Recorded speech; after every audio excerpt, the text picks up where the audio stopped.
Vanakkam. Welcome to this video on biomechanics. In this week, we get started with a new topic, which is practical applications. An example is how to measure individual segment kinematics in the human body. So, in this video, we will be looking at measurement of orientation in 3D space, devices that are available to measure orientation, and how to measure, record and compare the information from these, and what kind of measurement techniques are suitable for what kind of situations, experimental situations, and how to parameterize the rotation. Okay. So, when we measure kinematics, we are generally interested in, when you say generally kinematics, you are speaking about linear kinematics, that is displacements, velocity, acceleration, that is linear displacement, linear velocity, linear acceleration. Then in angular kinematics, you are interested in angular displacement, angular velocity, angular acceleration. Okay. That is, notation for these are S, V and A, is it not? Vectors S, V, A. Angular displacements are theta, omega, alpha. Remember from our knowledge of high school physics and basic mechanics, I know that angular displacement is generally noted as theta, angular velocity is omega, angular acceleration is alpha, and in general linear displacement is S, linear velocity is V and linear acceleration is A, vectors. These are also vectors, by the way. The angular kinematics, those are also vectors. Now, in this course and in this video, we restrict our attention to angular kinematics and not linear kinematics. Why, we will see in just a little bit, because our interest in this case and as part of this course is to measure the joint angles or relative body positions, joint angles between joints, that is angle between two bones or rigid bodies is what we are interested in. So, we are mostly interested in angular kinematics in this course, and so we will be discussing that, we will be focusing a lot more on that when compared with. So, for example, when this person is lifting from, say, from this point to that point, so what is happening is essentially a linear displacement for most practical purposes, but the body itself might undergo changes that that might be in angular domain. Actually, how this changes in joint angle get converted to the linear space is a question, is an advanced topic that perhaps we will not be in a position to address in this course. Okay, it's something for you to think about.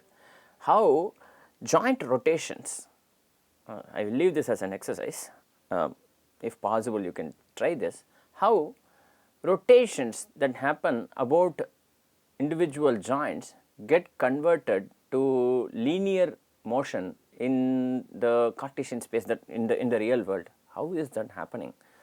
Think about that. We will not discuss that as part of the course. Okay. For example, we are interested in rotations about various axes. For example, here we have a 3D coordinate system that is rotating. Right. We are interested in these joint displacements, these angular displacements, velocities and accelerations and so on and so forth. Right. Take the case of the human hand and fingers. an example. I keep giving the human hand and fingers because it's a very dexterous system, but that is not the only reason, also because I work extensively in the field of hand finger mechanics. So, this is my bread, butter, water, this is what I do for a living.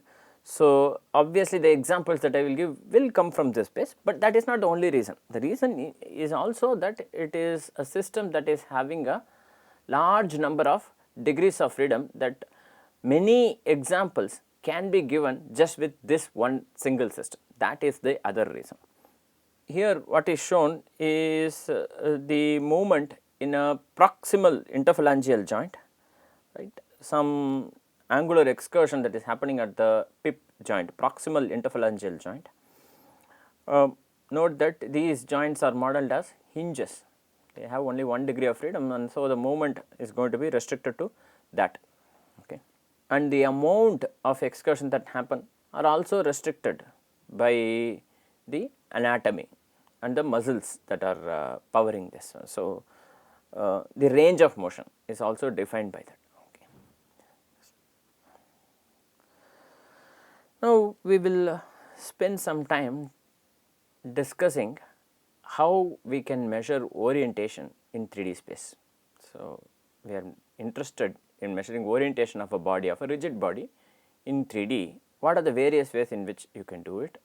Which method is good, which method is better, which method is best? Actually, there is no single method that comes across as best in all the situations. So, your choice of the method of measurement depends a lot on the specific situation or the application and how much money you can afford to spend. There are many things that come into the picture. One gold standard method of measuring joint angles or orientation is by using optical trackers. Okay. Before we get started with our discussion on optical trackers, I thought I will spend a few minutes discussing how you can measure body orientation using a regular web camera, because these kind of things, these kind of videos or posts you will see on social media, where people say that they were able to track hand finger motion or some body part motion using a web camera and a high quality algorithm. How are they able to do it? Well, so what they do is they use a regular web camera and they will use some standard markers. For example, they might put up a small dot, say 1 centimeter in diameter,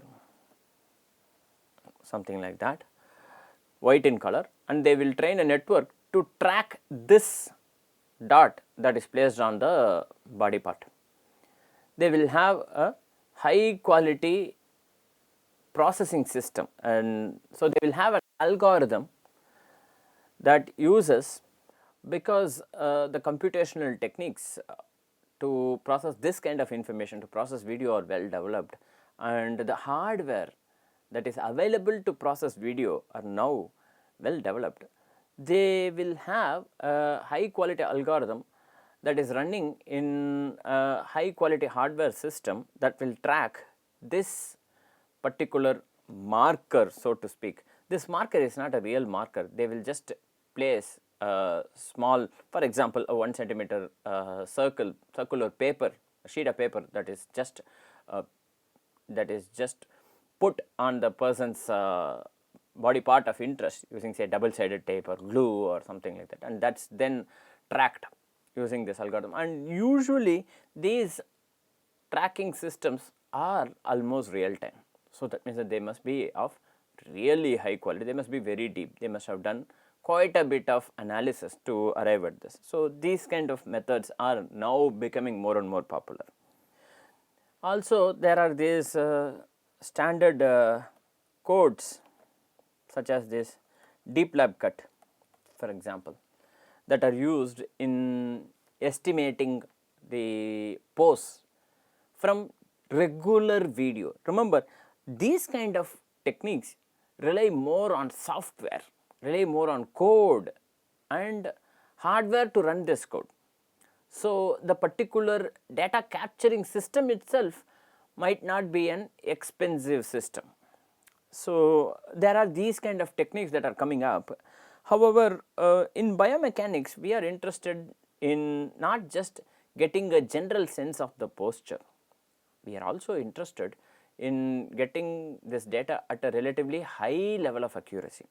So, we will focus on the standard research based techniques in the next few minutes, but I just wanted to introduce that there are these kind of webcam based techniques that are becoming available. Those of you who are interested, please explore this using just Google is your friend, just check deep lab cuts, what are the methods that are available to track posture using webcam. There are techniques that are available. Of course, that does expect you to be good as a coder. You need to be good with Python, for example. So, there are some expectations, but these are possible. These are now becoming possible. This was not possible when I was a student. This was not possible 10 years ago. Okay, this is now possible. There are a lot of these techniques that are now being developed, now becoming possible. You will have to edit the code according to your needs. So, that requires you to have not just coding capability, but also the ability to read good code and debug it according to your needs. That is a special skill. We will not continue that discussion further. We will continue our discussion on optical trackers. So, optical trackers, these are systems that use cameras to track posture of specific body parts or rigid bodies. These come in two flavors, either passive marker system or the regular camera based measurement system or active marker system. What is the difference?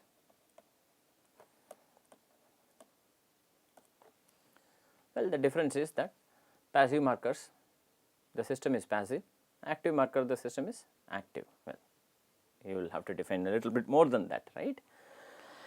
So, in the passive marker system, light is incident upon the markers that are placed on the body parts.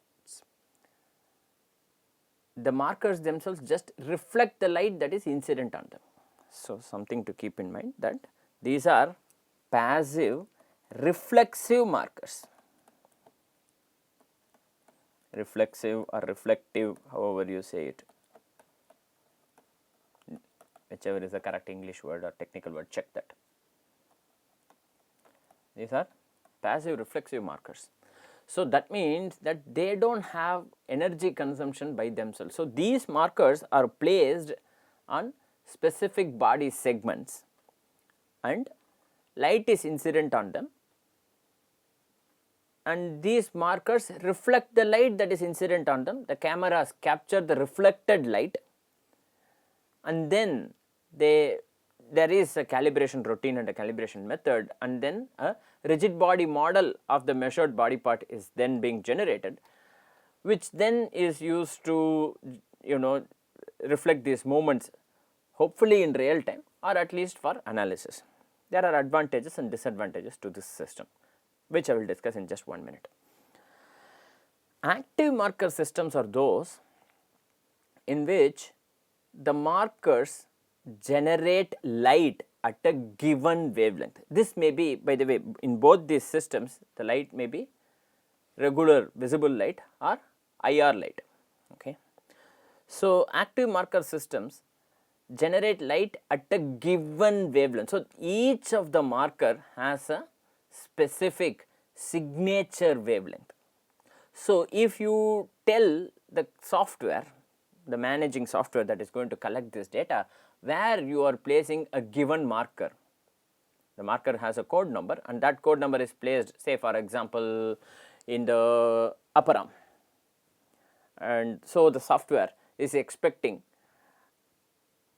light of a given wavelength from that marker, and whenever light of that wavelength is received, it knows that, it is coming from the upper arm.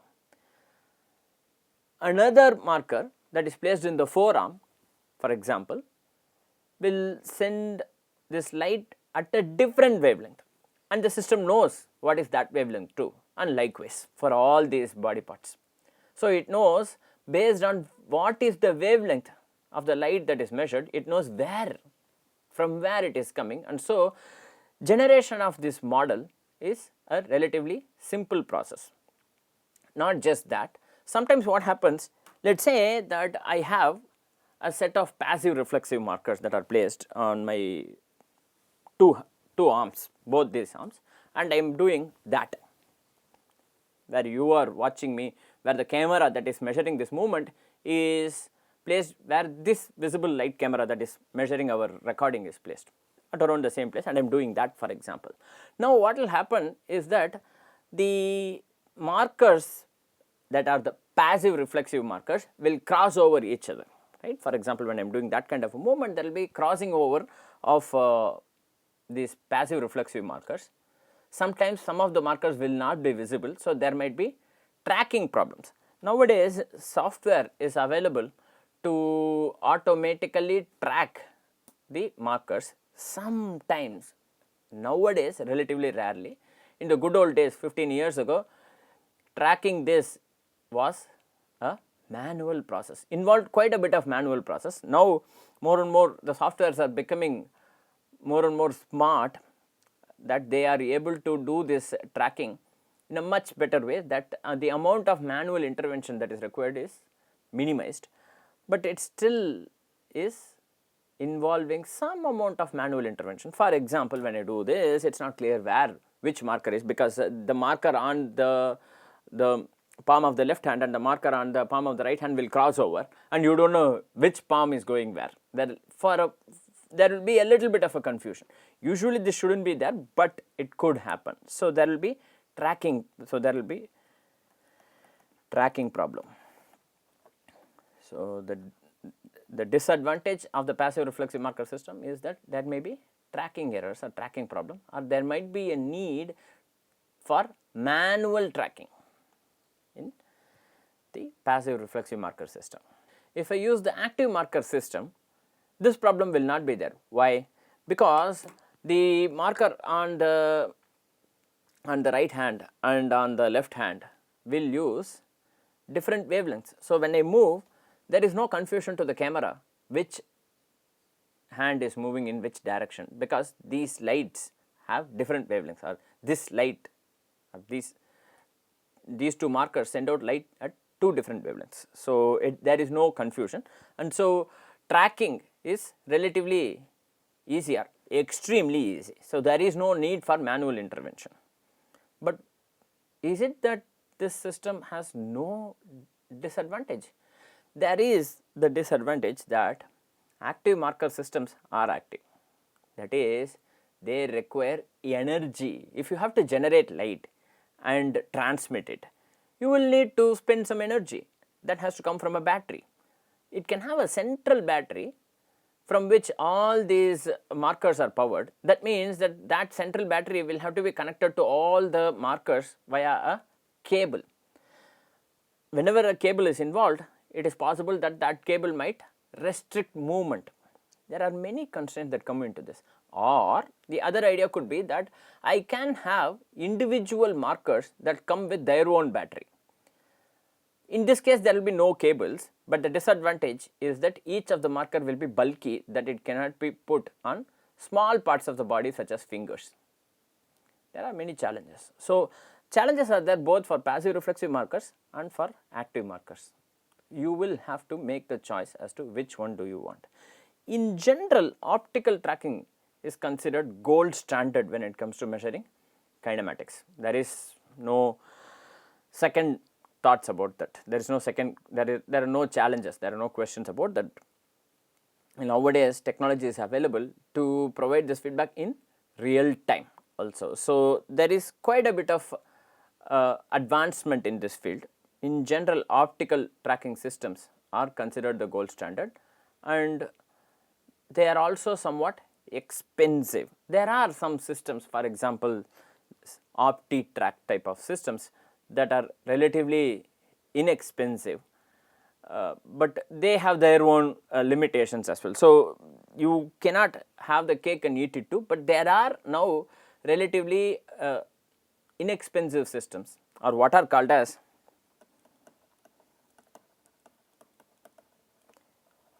animation grade kinematics measurement system. I do not want to endorse or suggest names of companies. There are some animation grade kinematic measurement systems that are available in the market. Remember, these are animation grade, that means that they are not exactly research grade, but they can be used in research with a little bit of modification, with a little bit of challenge. They can be used to measure data for research also. Okay. So much about optical tracking. If you are interested in hand kinematics, like I am interested, mostly I am interested in hand kinematics more than whole body kinematics and rest of the body kinematics. I am interested in hand kinematics. If you are interested in hand kinematics, one option is using flex sensor based data glove, or some sort of data glove that uses resistive bend technology. There are some standard companies that are available that generate this, that manufacture these kind of gloves for hand and finger kinematics. The advantage is that there is no worry of line of sight. So, optical tracking systems also have this problem that at all times during the measurement, each of the tracker, each of the marker must be seen by the camera. So, there is a need for the camera and the marker to have line of sight. There should be no occlusion or obstruction between them. So, that problem is not there when you are using a glove to measure kinematics of the hand and fingers. So, this we get rid of this line of sight problem. Let us briefly discuss this data glove technology. What this does is it uses resistive bend sensors. The idea is that depending on the bend, amount of bend in the sensor, the resistance of that sensor will change. So, the output voltage will change accordingly. It turns out that over a relatively large range, the relationship between the amount of bend and the output voltage is linear, and it is possible to calibrate this. The challenge is calibration. You need to have this calibrated for each hand that you are using. You cannot assume one calibration or calibration used for one person to be true for another person. Usually it will not work. So, that means that each hand requires its own calibration. It might appear as if calibration works, but sometimes only when you perform relatively complicated maneuvers such as that one, where the tip of the little finger and the tip of the thumb touch each other. Right? Those are kinematic maneuvers that involve this palm arch. Right? These kind of maneuvers usually cannot be easily captured by this kind of system. There are many challenges with this. And you need to have them properly calibrated. Not just that, the accuracy of these systems are relatively limited. So, the accuracy is usually, you get what you pay for. There are systems that come for even few thousands of dollars. The accuracy is not that great. So, it really depends on whether you are interested in studying the mechanics at a detail level, where you are caring about the accuracies, where you are caring about 1 degree here and there. Or let us say that you do not care that much about that, but rather you are worried about general changes in patterns of movements, such as coordination patterns, such as learning. Those are more like you are interested in how the control or coordination pattern changes over a period of time or over a task, for example. In those kind of things, maybe you are not looking at that kind of accuracy. Again, I am not saying this is good or bad, I am just saying that these are available. Okay. So, there are some challenges with this. These are relatively inexpensive systems. The advantage is that line of sight problem is not there. Another advantage is that they are inexpensive. The disadvantage is that you compromise on accuracy, and they need calibration for each hand. So, that is the other. The other idea is to use electromagnetic tracking systems, those that use electromagnetic trackers. The idea is that there will be one transmitter like the one that is shown here. This is our lab setup, this is a lab, this is the equipment that we use in our lab, this is exactly the arrangement that we use in our lab, the neuromechanics lab at IIT Madras. So, where we keep the transmitter at one point, it sends out a magnetic field. So, movement of a given tracker within that magnetic field, it turns out is relatively linear over a large range. So, I can measure these movements depending on the field, right, so that I am measuring. So, this can be calibrated relatively easily. The challenge is the advantage is that line of sight problem is not there. The challenge is that these are expensive. It is an expensive system. These are extraordinarily accurate. They are very, very accurate.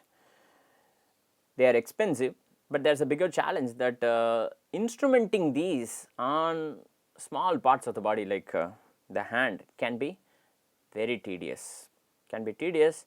And also most of these sensors are delicate. They need to be handled like babies.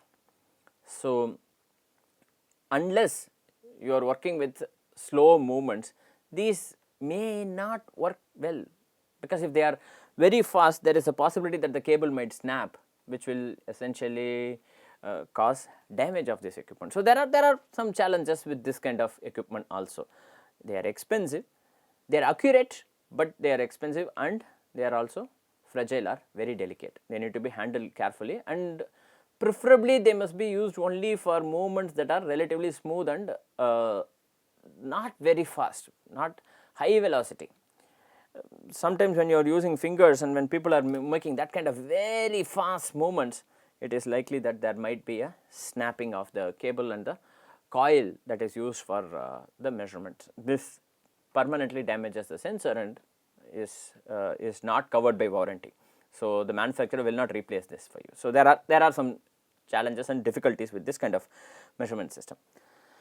Then something that we have developed in our lab, a variant that we have developed in our lab is an inertial motion unit based IMU, inertial motion unit based hand kinematic measurement system that we have developed in our lab. While we are discussing this, let us have a sense of the costs, right. So, if you are talking about optical sensors for whole body measurement, you are speaking anywhere between well, even if you go for the inexpensive animation grade like OptiTrack, you are easily, for whole body measurement, you are easily looking at around 20 lakh rupees. Data gloves, depending on the cost, anywhere between 5, but accuracy is less. Remember, for one pair of gloves, anywhere between 8 to 10 lakhs, I guess, about 8 to 10 lakhs. One has to really check for this. There are many ranges that are available. The best ones come at about 25 lakhs, right. The electromagnetic tracking system, the gold standard ones, easily going to set you off by about 30-35 lakhs for the 16 segments, for the 16 sensor system that is required for hand kinematic measurement. This one we have made in our lab. The manufacturing cost, not the cost at which we are selling this, the manufacturing cost comes to about 1.25 lakhs. So, but of course, you will say that, hey, but you are not going to get the accuracy that you are going to get with the optical system. Of course not. We are not saying that we will get that kind of accuracy, but we are getting some relatively good accuracy. So, our accuracy is sub 4 degree angular accuracy, and the cost that you are paying is like, you know, about $1,500, $1,250, $1,300. I think we have made quite a bit of progress with this, and we are continuing to improve this. We hope that we will be in a position to sell this whole system for less than well, when we sell or manufacture this whole system for less than $1,000 for one hand. We have published a couple of papers on how we made this. We are still continuing to improve this, and we are filing a patent on this technology in the next few months. We have a couple of papers on this topic. Please check my website. There are a couple of papers in IEEE Access. Both of these papers start with Shenoy. Okay, he is your teaching assistant for the current semester. The first offering, Prajwal Shenoy is your teaching assistant. He is the first author on both of these papers. Do check these papers, okay, where we have given all the details. Now I am not going to spend the time spelling out how we made this, how we made the choice, how we made the board, how we made the connection with the microcontroller. All those details are available in my papers. I request you to please take the time and read, because if I start describing that, then that will become the main focus of this video. So we will stop here. We will continue our discussion in the next video. So in this video, we looked at linear kinematics, angular kinematics, and various ways to record, measure kinematics, and we had a discussion on essentially a comparison between various types of technology that is available to measure.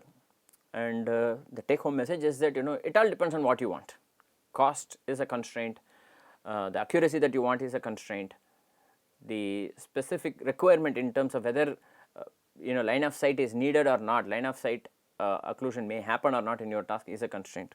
All these things play a role in your decision to go for which measurement system. So we will stop here. We will continue our discussion in a future video. Thank you very much for your attention.